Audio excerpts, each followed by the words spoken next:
हमारे माशरे में ऐसा होता है कि जो गरीब हैं या जो लोग कहते हैं कि बजट का प्रॉब्लम है, जिन्हें प्रॉब्लम होती है हेल्दी सिलेक्ट करने में, हेल्दी फूड, उनको लगता है कि हेल्दी फूड अवाकाडो हैं, ब्लूबेरीज़ हैं, ये सारा कुछ है। हालांकि हेल्दी हल्दी है, हेल्दी की तरफ जाएं तो पालक है, हेल्दी की तरफ जाएं तो अंडा आप वीक में 3 मरतबा खा रहे हैं, बेशक वो हेल्दी है कम बजट में रह के, तो ये आपकी चॉइस होती है। मेरे पास वो लोग भी आते हैं जो कि बहुत जो है ना बजट के साथ टाइट होते हैं, लेकिन महीने में 1-2 मरतबा बरकत मार्केट जाके 1500 की डील लाजमी खाते हैं, जिसमें उनको 5 बर्गर्स मिलते हैं।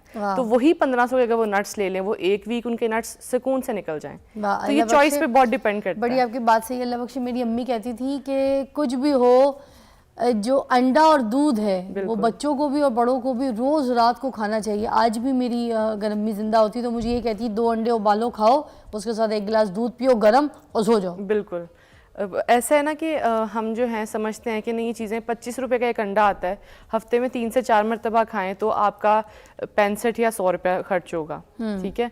और यही 100 का जो है, अगर एक बंदा स्मोकर है और वो टाइट बजट पे चल रहा है, मेरा ख्याल है एक सिगरेट 100 रुपये का आता है, शायद इतने महंगे तो हो ही गए हैं। तो वो सिगरेट की जगह अगर वही 4 अंडे, पीसीआर में पीने वाले हैं वो सारे बता रहे नहीं नहीं मुझे आइडिया नहीं है, कभी पिया नहीं है।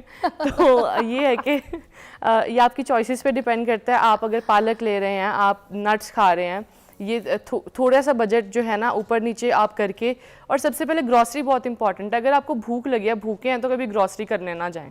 ये एक मिसाल दी जाती है। अगर आपको भूख लगी हुई है, आप लेट्स से यू हंग्री और आप जा रहे हैं ग्रॉसरी करने, तो उस टाइम पर आपको समझ नहीं आएगी, आपको ना भूख लगी होगी और आप ये भी उठा रहे होंगे वो भी, चॉइसेस आपकी बड़ी गलत हो जाती है। कोशिश करें खाना खा के ग्रॉसरी करने जाएं। अरे वाह। और ये चीज़ जिंदगी के लिए भी कहावत होती है, don't go for groceries if you are hungry. अच्छा, अगर आप स्टार्व कर रहे हैं किसी चीज़ को तो खाली मतलब उस चीज़ की तरफ ना जाएं। अगर आप अकेले हैं तो उस चीज़ की तरफ ना जाएं। ग्रॉसरी की बात छेड़ी दी है तो बता दीजिए कि कम बजट में हम हेल्दी ग्रॉसरी कैसे खरीद सकते हैं? आप सब्जियों की तरफ ज़्यादा जाएं, दालों की तरफ ज़्यादा जाएं। आजकल मटन बहुत एक्सपेंसिव है, बीफ बहुत एक्सपेंसिव है। फ़िश थोड़ी सी बजट के अंदर आ सकती है, मतलब 500 रुपये में 3 से 4 लोग फ़िश खा सकते हैं। ग्रिल्ड फ़िश, मतलब उनका सर्विंग 4 से 5 लोगों की आ जाती है 5 से 700 में, अगर आप ख़रीद के लाते हैं घर पे, ठीक है। अच्छा। तो वो ऐसे है कि आप फ़िश की तरफ चले जाएं। मछली भी तो महंगी है। महंगी है, लेकिन मंथ में एक दफ़ा तो खा ही सकते हैं। हाँ, आप मुझे को 50-60 रुपए वाली चीज़ बताएं जो 50-60 रुपए वाली खा ले। हाँ, हेल्दी भी हो। सफ़ेद जो चने होते हैं, भुने हुए चने होते हैं, भुने हुए चने बहुत अच्छे हैं। आप अगर हर 1-2 दिन बाद या रोज़ भी खाते हैं, 20-30 रुपए के रेडियो से भुने हुए चने लेते हैं, ये it's a good source of protein बहुत अच्छा मिल रहा है। आपकी शुगर इससे कम होती है, ये आपके लिए हेल्दी है, आपकी हड्डियों के लिए बड़ा बेनिफिशियल है। तो ये है कि अगर आपने भुने हुए चने खाए हैं, ये आप सफेद चने की बात कर रही हैं, आप काले चनों की बात नहीं कर रही हैं ना? काले चने जो भुने हुए होते हैं, अगर आप बॉईल करके खा रहे हैं, शोरबा बना के खा रहे हैं, वो भी आपकी मर्जी है, लेकिन कन्वीनियंट होता है लोगों को, क्योंकि मैं भी पूरा दिन बाहर ही होती हूँ, मुझे कन्वीनियंट रहता है मैं रेडी से भुने हुए चने उठा के खा लूं। ये जो वो काले छिलके वाले चने होते हैं ना, जो भुने हुए होते हैं, जो अंदर से पीले होते हैं, उनकी बात कर रही हैं, ठीक है। हाँ, सही कह रही हैं। और अगर वही काले चने, सर्दियां आ गई, आप शोरबा भी कम हो जाती है, बिल्कुल भूख भी नहीं लगती इतनी। मतलब अगर आप मोटापे की तरफ जा रहे हो, आपको बार बार कुछ चाहिए खाने को, एक तो खीरा बहुत अच्छा है सैलड्स में, खीरा मूली, अब तो गाजर भी आ गए, खीरा मूली गाजर, इसका सैलड बना के खाएं, आपका लंच हो जाएगा। उसके बाद भी अगर आप कुछ क्रेव कर रहे हैं शाम की चाय के साथ, आप काले चने खा लें भुने हुए, या सिट्टा खा लें जो भुना हुआ होता है, या बॉइल्ड, वो भी आपकी चॉइस है। यानी शाम के टाइम चाय के बाद अगर आपको कुछ खाने का दिल करता है, आप महंगे ऑप्शंस की तरफ ना जाएं। अच्छा, एक कॉल हम लेना चाह रहे थे, समीना की कॉल है, कुछ पूछना चाह रही है। अस्सलाम वालेकुम जी समीना।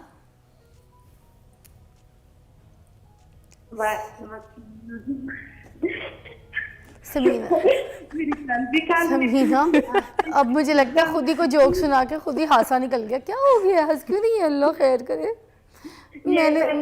मैंने और रबिया ने मेकअप तो अच्छा खासा सही किया। क्या? हाय अल्लाह, हंसी जा रही हो समीना, कसम से। हमने मेहंदी वाला ड्रामा देखा है ना, तब से आपकी फाइन हूँ है। शुक्र है अल्लाह का, बहुत शुक्र है अल्लाह का, करम है पिता। ये लोग तो मुझे आपसे ना बात भी नहीं कराते, कसम से पिता। मैं आपसे ना, मैंने बस अल्लाह से इतनी दुआएं मांगी है ना, मैंने कहा भी मुझे ना एक दफा से बात कर दूं अपनी जिंदगी में, तो उसने ना अरे मुझसे यार, क्यूट है। तो मैंने कल भी काम की थी। अरे तो मेरा आपसे बच्चा। बात हुआ, फिर आज मैंने ना डॉक्टर साहब से ये बात करनी थी कि मुझे ना शुगर है। शुगर हो रही है? जी, कितने मुझे साल की हो शुगर है। लड़की, कितने साल की हो समीना? मैं 32 साल की हूँ। कल भी मैंने कॉल की थी। नहीं तो समीना, तुम्हारा वेट ज्यादा है, क्या मसला? क्यों शुगर क्यों इतनी जल्दी हो गई? 32 साल तो कोई उम्र नहीं होती कि इतनी जल्दी तुम्हें शुगर। जो परेशान हो, टेंशन लेती हो, मुझे फिक्र करती हो, है? मेरी उम्र 32 साल है और मुझे शुगर ना 10-12 साल की है। अच्छा, काफी पुरानी है यार इसको तो शुगर, हाँ और जी। बड़ी छोटी तो उम्र से वो ना शुगर। मैंने यही आपसे अब मुझे लगता है कि मेरी शुगर भी ठीक हो जाएगी, क्योंकि मुझे ना आपसे बात करके मेरी जिंदगी का है कि जैसे ये समझे कि मेरी जिंदगी का ये मकसद था कि मैंने पिज्जा से तो लाजमी बात करनी अपनी थैंक यू। जिंदगी में। अरे तुम्हारा बहुत अपनी प्यार है। जिंदगी अच्छा, में। इससे पहले कि मैं अभी यहाँ पे रबिया से बात कराऊँ, दो बातें मैं तुम्हें बड़ी अच्छी बता देती हूँ। मेरी पूरी फैमिली में हैवी शुगर है। हम लोग 5 बहनें 3 भाई हैं, ठीक है। अम्मी को भी शुगर थी, मेरे अब्बू को भी शुगर थी, ठीक है। तो हमारी अम्मी बड़ा अच्छा इलाज बताया करती थी शुगर का। मैं एक शुगर की दवाई जो है ना, ख़ास आज एक अपलोड करूँगी अपनी स्टोरी पे इंस्टा की, वहाँ से जाके एक तो वो देख लेना, ठीक है। वो बड़ी एक घरेलू सी चीज़ है, उसको खाना तो उससे ये कि तुम्हें दवाइयों से निजात रहेगी। तुम ये जो इंसुलिन अगर इस पे हो तो उस पर भी तुम नॉर्मल रहोगी। दूसरा, तुमने अपनी जो है ना वज़न को कम रखना है, टेंशन नहीं लेनी, ऊंचा नहीं बोलना, चीखना नहीं है, अपने आप को फजूल में ना हलकान नहीं करना है। इतना काम करना है कि जिसमें तुम्हारा पूरा जिस्म थके ना, ठीक है। तो अपना और चूल्हे पे बहुत ज़्यादा नहीं खड़े होना है, वरना तुम्हें हीट भी जो है ना वो बहुत बुरी लगेगी। तो बाकी चीज़ें जो है फिर डॉक्टर साहब यहाँ पे बताती हैं। हम एक ब्रेक के बाद आपको मिलते हैं। Love you Samina. अभी हमारे साथ मौजूद है और हमें समीना ने कॉल की थी, उनको शुगर भी है, 32 साल की हैं, काफ़ी परेशान थी। तो प्लीज़ आप उनके लिए भी कुछ ज़रा बता सकती हैं तो बताइए, कोई डाइट भी, कोई ऐसी चीज़ जो वो करें। जो शुगर पेशेंट्स होते हैं उनको बार बार बड़ी भूख लग रही होती है, वो कुछ ना कुछ खाना चाहते हैं।